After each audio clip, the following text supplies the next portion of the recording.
जय हिंद दोस्तों। स्वागत है एक बार फिर से आप सभी का हमारे प्यारे से चैनल केमिस्ट्री टूल्स पर। दोस्तों, आज की इस वीडियो के अंदर हम सीखने जा रहे हैं रेडॉक्स रिएक्शंस क्या होती हैं।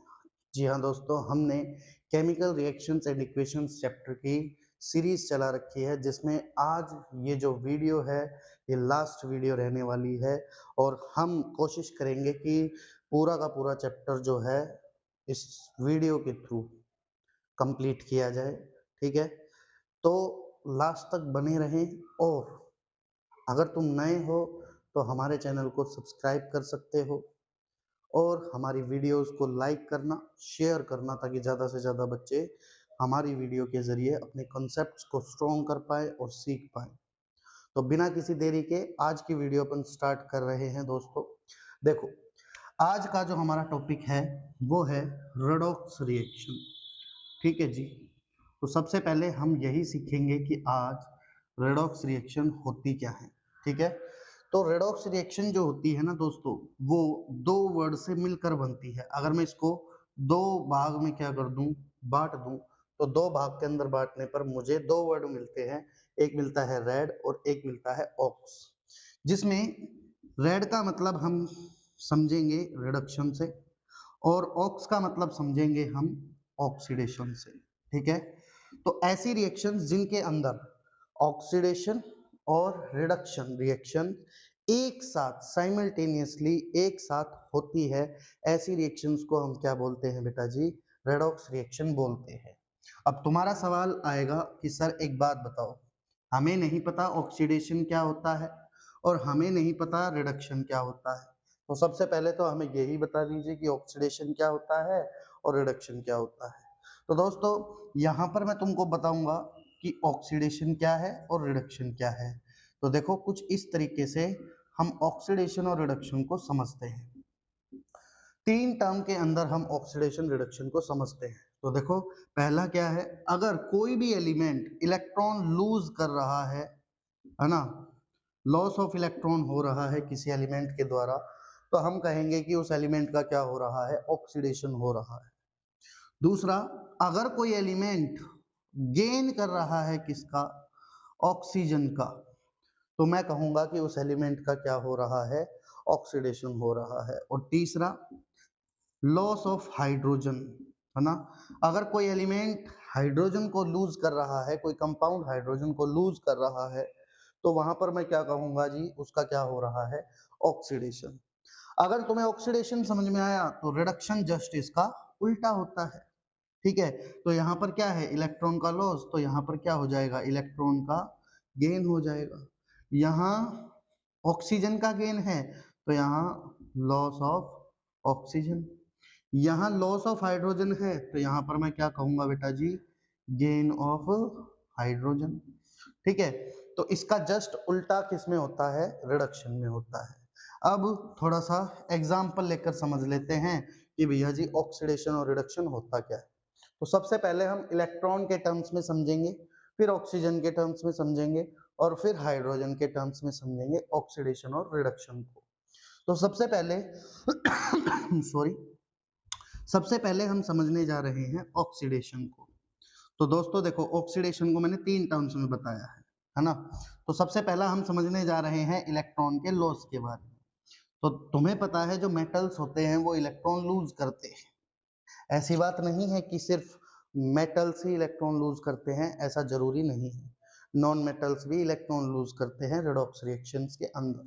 ठीक है, तो मान लो कोई भी एलिमेंट इलेक्ट्रॉन लूज कर रहा है, तो उसका हम क्या कहेंगे जी? ऑक्सीडेशन हो रहा है। फॉर एग्जांपल, मान लो कोई एलिमेंट M है और उसने क्या कर दिया है? N प्लस इलेक्ट्रॉन को लूज कर दिया है, तो मैं यहाँ पर कहूंगा कि मेरा जो एलिमेंट M है उसका क्या हो रहा है जी?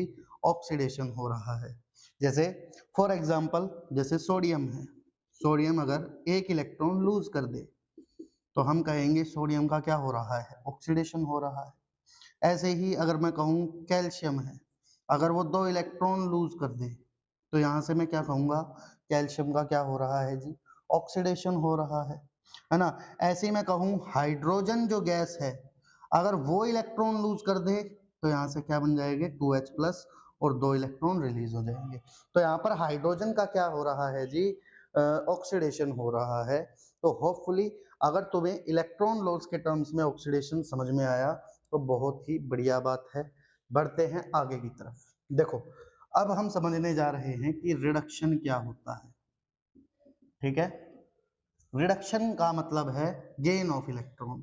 तो मान लो कोई एलिमेंट अपनी Mn प्लस ऑक्सीडेशन स्टेट में था और वो n इलेक्ट्रॉन लूज कर लेता है और यहाँ पर M मतलब एलिमेंट सॉलिड में बन जाता है।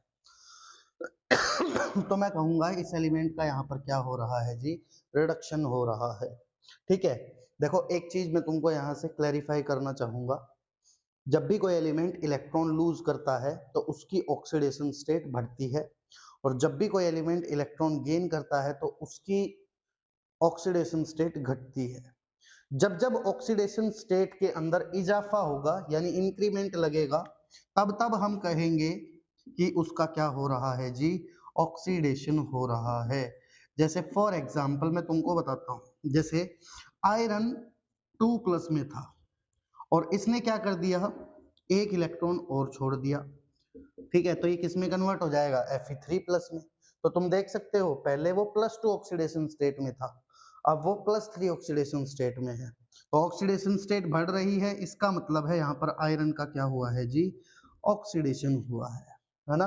तो देखो जब जब ऑक्सीडेशन स्टेट बढ़ेगी तब तब हम कहेंगे कि उस एलिमेंट का या कोई भी कंपाउंड है उसका क्या हो रहा है, ऑक्सीडेशन हो रहा है। ठीक है, नाउ अगर मैं इसका उल्टा करूं कि भाई जब जब ऑक्सीडेशन स्टेट डिक्रीज होगी तब तब हम कहेंगे कि भैया क्या हो रहा है, रिडक्शन हो रहा है। जैसे फॉर एग्जांपल मान लो Mn +6 ऑक्सीडेशन स्टेट में है और 2 इलेक्ट्रॉन गेन कर ले तो किस में चला जाएगा, Mn +4 में। यहाँ पर मैग्नीज ने अपनी +6 ऑक्सीडेशन स्टेट में रहकर 2 इलेक्ट्रॉन को गेन कर लिया तो ये +4 में कन्वर्ट हो गया, तो मतलब मैग्नीज का यहाँ क्या हो रहा है जी, रिडक्शन हो रहा है। ठीक है, तो जब जब ऑक्सीडेशन स्टेट में डिक्रीमेंट आएगा या घटेगी तब तब हम कहेंगे कि उस रिएक्शन के अंदर क्या हो रही है, रिडक्शन प्रोसेस हो रही है। ठीक है, तो लॉस ऑफ इलेक्ट्रॉन के टर्म्स में होपफुली तुम्हें ये सारी चीजें समझ में आई होंगी, है ना। अगर तुम्हें ये सारी चीजें समझ में आई है तो जल्दी से एक बार नोटबुक में नोट डाउन कर लो, फिर हम आगे की तो हम ऑक्सीडेशन रिडक्शन को सीखने जा रहे हैं बाय गेन और लॉस ऑफ इलेक्ट्रॉन।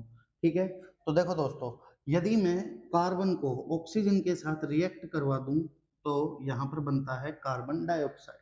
ठीक है दोस्तों, देखो पहले कार्बन के पास ऑक्सीजन नहीं था, लेकिन जब तुम बाद में देख रहे हो तो कार्बन के पास ऑक्सीजन है, इसका मतलब कार्बन ने ऑक्सीजन का गेन कर लिया।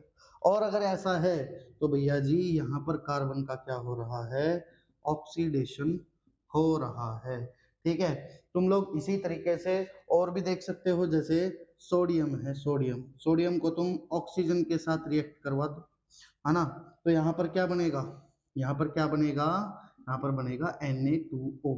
तो देखो पहले सोडियम के पास ऑक्सीजन नहीं थी लेकिन बाद में सोडियम के पास ऑक्सीजन है, तो यहाँ पर सोडियम का भी क्या हो रहा है बेटा जी, ऑक्सीडेशन हो रहा है। तो तुम देख रहे हो अभी अभी हमने देखा है गेन ऑफ ऑक्सीजन क्या कहलाता है, ऑक्सीडेशन कहलाता है। ठीक है, अब ठीक जस्ट इसका उल्टा रिडक्शन है। अगर कोई एलिमेंट ऑक्सीजन गेन कर रहा है तो ऑक्सीडेशन, यदि कोई एलिमेंट ऑक्सीजन को क्या कर रहा है, लूज कर रहा है, तो उसको हम क्या बोलते हैं बेटा जी, रिडक्शन बोलते हैं। ठीक है, जैसे फॉर एग्जांपल यहाँ पर मैं क्या कर दूं, जैसे जैसे जैसे जैसे जैसे जैसे एग्जांपल ले सकते हैं हम, इसी को ही उल्टा कर दो। ठीक है, जैसे फॉर एग्जांपल हम CO2 का ही क्या कर दे, डिकम्पोजिशन कर दे, तो कार्बन अलग हो जाएगा और ऑक्सीजन अलग हो जाएगा। तो देखो यहाँ पर कार्बन का क्या हो गया है, रिडक्शन हो गया है। ठीक है, इस तरीके से देखो यहाँ पर कार्बन का क्या हो चुका है जी, रिडक्शन हो चुका है। ठीक है, और भी तुम लोग देख सकते हो बेटा जी, जैसे अगर मान लो कोई ऑक्सीजन लूज कर रहा है, किस तरीके से जैसे सोडियम ऑक्साइड है, अगर वो टूट जाए सोडियम और ऑक्सीजन गैस में, तो ध्यान से देखो यहाँ पर सोडियम ने ऑक्सीजन का लॉस कर दिया है ना। बैलेंस नहीं कर रहा हूं मैं रिएक्शनों को, तुम कर सकते हो। जैसे यहाँ पर मैं हाफ लिख दूं तो ये बैलेंस है ना। तो यहाँ पर सोडियम का क्या हो रहा है जी, रिडक्शन हो रहा है। तो इस तरीके से तुम देख सकते हो, जो गेन ऑफ ऑक्सीजन है वो तो कहलाता है ऑक्सीडेशन, और जो लॉस ऑफ ऑक्सीजन है वो क्या कहलाता है, रिडक्शन कहलाता है। तो होपफुली तुम्हें इतना भी समझ में आया है कि ऑक्सीडेशन और रिडक्शन किसको बोलते हैं।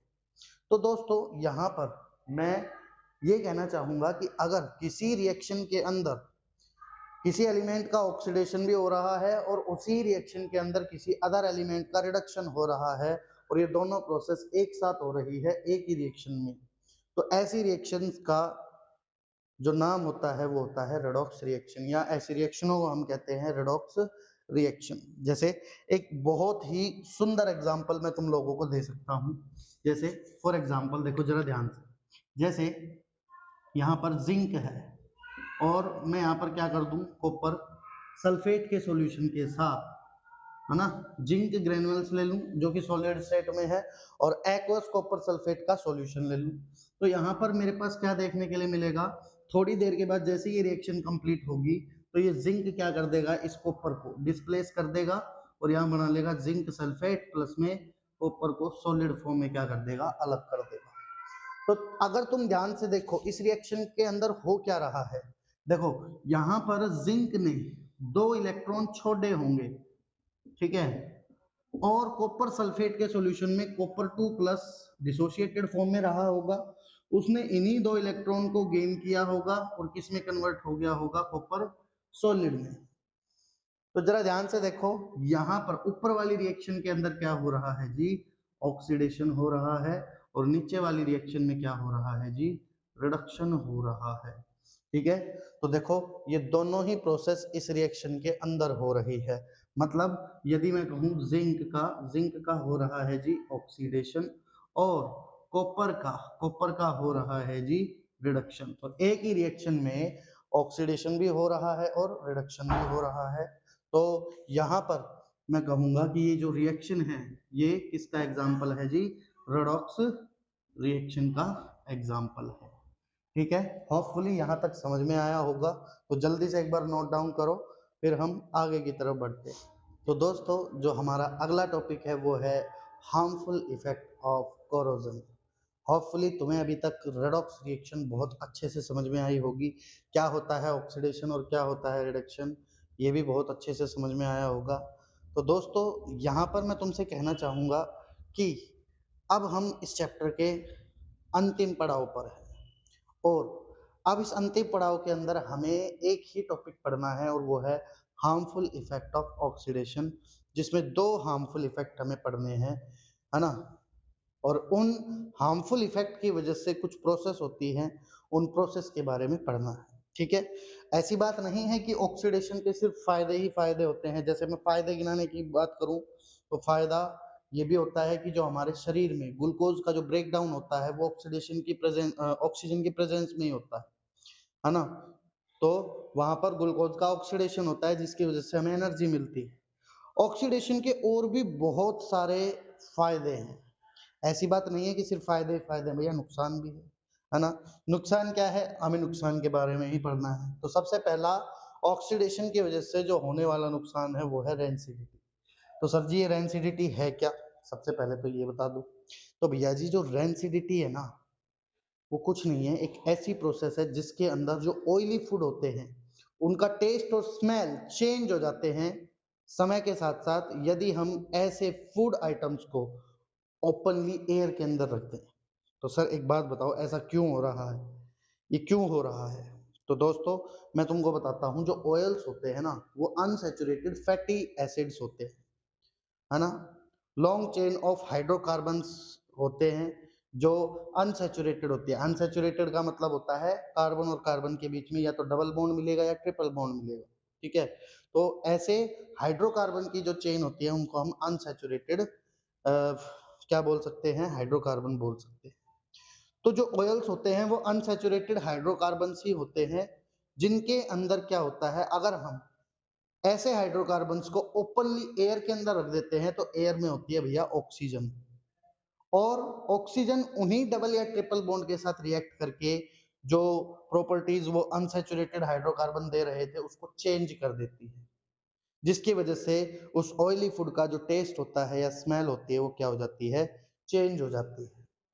ठीक है, और लंबे समय तक जो ऑयली फूड है वो टिक नहीं पाता है, हम उसको स्टोर नहीं कर पाते हैं अगर हम उसको ओपनली एयर के अंदर रखें तो। ठीक है, तो रेंसिडिटी तुम्हें समझ में आई होगी क्या होती है भैया। रेंसिडिटी होती है जब ऑयली फूड को ओपनली एयर के अंदर रखा जाता है तो ऐसे फूड आइटम्स का ऑक्सीजन की प्रेजेंस में ऑक्सीडेशन हो जाता है, जिसकी वजह से उस फूड आइटम के अंदर से बैड टेस्ट और बैड स्मेल हमें फील होने लगती है। ठीक है, जैसे चिप्स का पैकेट है, चिप्स का पैकेट जब तक क्लोज है तब तक वो लंबे समय तक हम उसको स्टोर करके रख सकते हैं, है ना। लेकिन जैसे ही तुमने उस चिप्स को फाड़ा और उसको ओपनली एयर के अंदर रख दिया 4-5 दिन के लिए, तो तुम लोग नोटिस करोगे कि 4-5 दिन के बाद वही चिप्स का जो टेस्ट है जो पहले आना चाहिए था वो नहीं आएगा, और उसके अंदर जो स्मेल है वो भी चेंज हो चुकी होगी, है ना। क्योंकि चिप्स भी तो ऑयल के अंदर ही तल के बनाए जाते हैं भैया, खाते हो ना अंकल चिप्स, ठीक है, लेज, है ना। ऐसे बहुत सारे पैक्ड फूड आइटम्स इंडस्ट्रीज के अंदर आते रहते हैं, मार्केट के अंदर आते रहते हैं, है ना। जब तक वो पैक्ड है तब तक वो सेफ है, पैकेजिंग खुली काम तमाम, या तो उसको इंस्टेंटली यूज ले लो या फिर उसको स्टोर करके रखो ही मत, है ना। दो ही चीज हो सकती है भाई। ठीक है, तो ये रेंसिडिटी होती है। अच्छा जी, तो रेंसिडिटी को हम कैसे एक्सप्लेन करेंगे। It is defined as oxidation of oily food items due to which it results in bad taste and bad smell। ठीक है, इसको हम रेंसिडिटी बोलते हैं। तो सर अब इस रेंसिडिटी से बचा कैसे जाए, तो इसके कुछ प्रिवेंशंस होते हैं बेटा जी जो ध्यान से तुम्हें सुनने चाहिए, है ना। क्या होते हैं वो देखना। देखो सॉरी, प्रिवेंशंस क्या क्या हो सकते हैं रेंसिडिटी के। देखो सबसे पहले तो अगर हम किसी फूड आइटम को क्या कर रहे हैं, स्टोर रखने की कोशिश कर रहे हैं कि भाई ये लॉन्ग लास्टिंग स्टोर रहे और सेफ रहे, तो हम उसको किसी ऐसे बर्तन में डालकर रखेंगे जो एयर टाइट है, मतलब हवा अंदर ना जा सके। तो सबसे पहला जो प्रिवेंशन है वो है use of air tight containers. ठीक है जी। दूसरा जो इसका प्रिवेंशन है, अगर तुम्हें उसको लॉन्ग लास्टिंगली क्या करना है, स्टोर करके रखना है, पैक करके रखना है या बेचना है ना, तो तुम उसके अंदर कुछ ऐसी गैस फिल कर सकते हो जो उस फूड आइटम के साथ रिएक्ट ना करे। तो हम यहाँ कह सकते हैं use of inert gases such as nitrogen या नियोन, है ना, एटसेट्रा, नोबल गैसेस का भी हम इस्तेमाल कर सकते हैं। तो इस तीसरा तीसरा हम और क्या चीजें यूज कर सकते हैं, हम फ्रिज के अंदर भी उसको ऐसे लिखेंगे फ्रीजिंग, है ना। हम उसको फ्रिज के अंदर भी कुछ दिनों के लिए क्या कर सकते हैं, स्टोर करके रख सकते हैं। ठीक है, चौथा है हमारे पास यूज ऑफ एंटी ऑक्सीडेंट्स, है ना। मार्केट में कुछ ऐसे केमिकल्स आते हैं जो ऑक्सीजन को ही कैप्चर कर लेते हैं और हमारे फूड आइटम को खराब नहीं होने देते। जैसे फॉर एग्जांपल मैं तुमको बता देता हूँ, दो टाइप के, है ना, हमारे पास क्या आते हैं, एंटीऑक्सीडेंट आते हैं। एक आता है BHA और एक आता है BHT, है ना। जो BHA होता है वो होता है ब्यूटिलेटेड हाइड्रोक्सिल एनिसोल, ठीक है। एक आता है ब्यूटिलेटेड हाइड्रोक्सी टोलुइन, ठीक है। ये दो एंटीऑक्सीडेंट मार्केट में मिलते हैं जो हम फूड आइटम्स के अंदर क्या कर सकते हैं, मिक्स कर सकते हैं। जो फालतू की जो ऑक्सीजन है या फिर जो रिएक्ट करने वाले ऑक्सीजन है उसको कैप्चर कर लेंगे, रिएक्ट ही नहीं होने देंगे, और हमारा जो फूड है वो क्या रहेगा, सेफ रहेगा।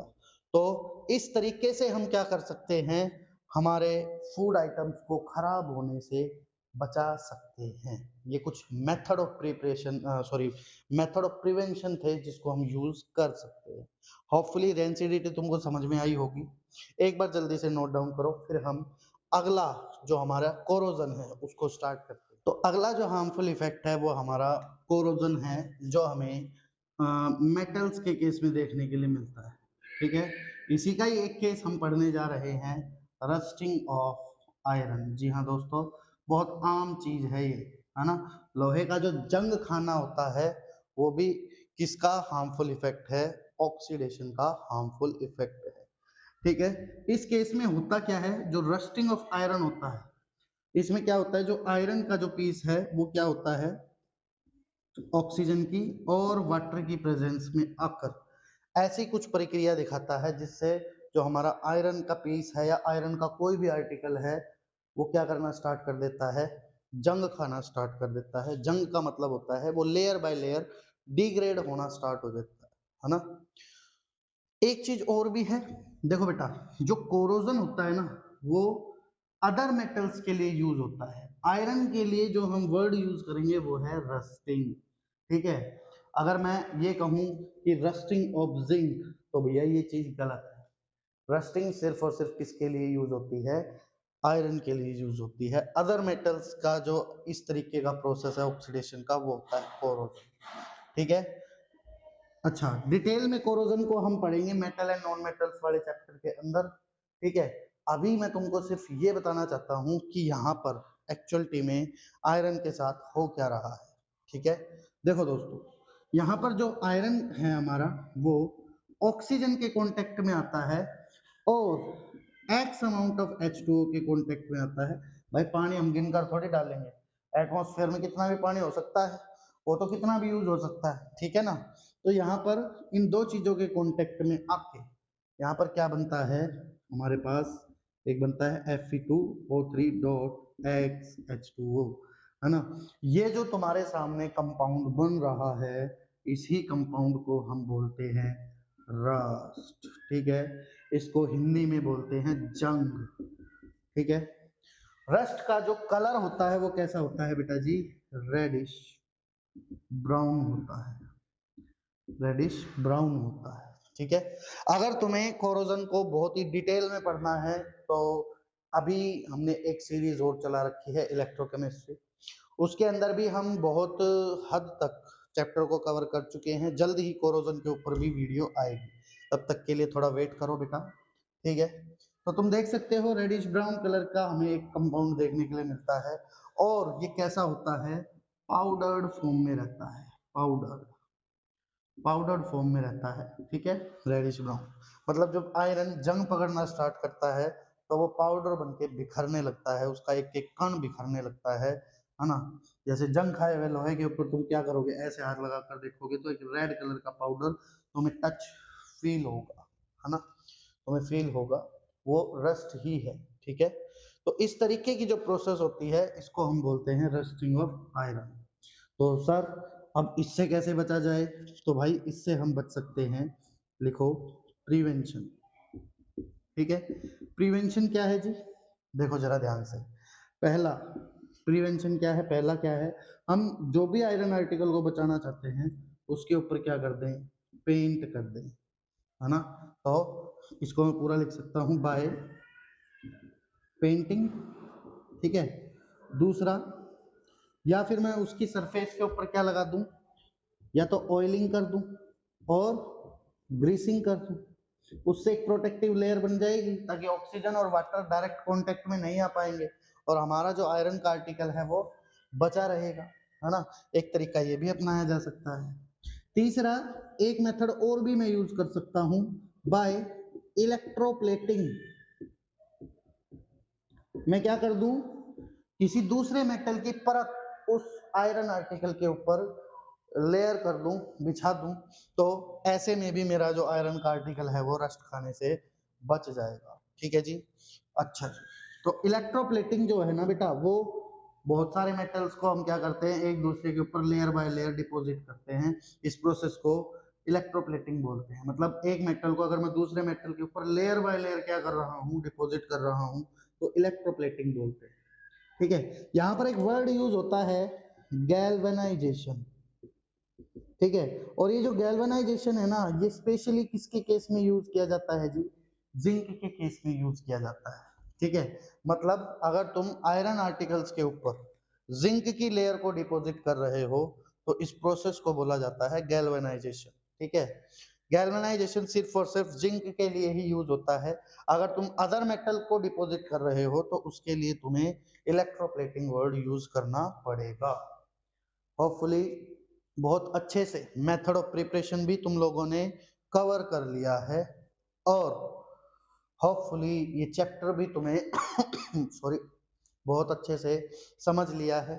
अगर कोई बच्चा नया इस वीडियो को देख रहा है, तो दोस्तों अगर तुम भी 10th क्लास में हो और केमिकल रिएक्शंस एंड इक्वेशंस को बहुत अच्छे से समझना चाहते हो, तो तुम हमारे इस सीरीज को कंप्लीट देख सकते हो, वीडियो नंबर फर्स्ट से लेके लास्ट तक। और इस सारी वीडियो को देखने के बाद, है ना, मैं गारंटी देता हूं कि तुमसे एक भी क्वेश्चन नहीं छूटेगा बोर्ड के अंदर। ठीक है, और तो और तुम्हारे स्कूल में जो भी टेस्ट होगा उसके अंदर भी तुमसे एक भी क्वेश्चन नहीं छूटेगा। बहुत जल्द ही मैं इस चैप्टर का एक क्वेश्चन का सेशन भी लेकर आऊंगा, जिसमें हम बहुत सारे क्वेश्चनों की प्रैक्टिस भी करेंगे बहुत अच्छे तरीके से। ठीक है, तो तुम उस सेशन को देखना भी मत भूलना। ठीक है, तो होपफुली फिर वीडियो तुम्हें समझ में आई है, तो दोस्तों चैनल को सब्सक्राइब करो, वीडियो को लाइक करो, शेयर करो ज़्यादा से ज़्यादा बच्चों तक। ठीक है, ताकि और भी बच्चे क्या कर पाए, इस वीडियो का आनंद उठा पाए और अपने कॉन्सेप्ट को मजबूत कर पाए। ठीक है, मिलते हैं अगली वीडियो में एक नई सीरीज के साथ, जिसमें हम स्टार्ट करने जा रहे हैं मेटल एंड नॉन मेटल्स। तो बने रहिए हमारे साथ, तब तक के लिए जय हिंद।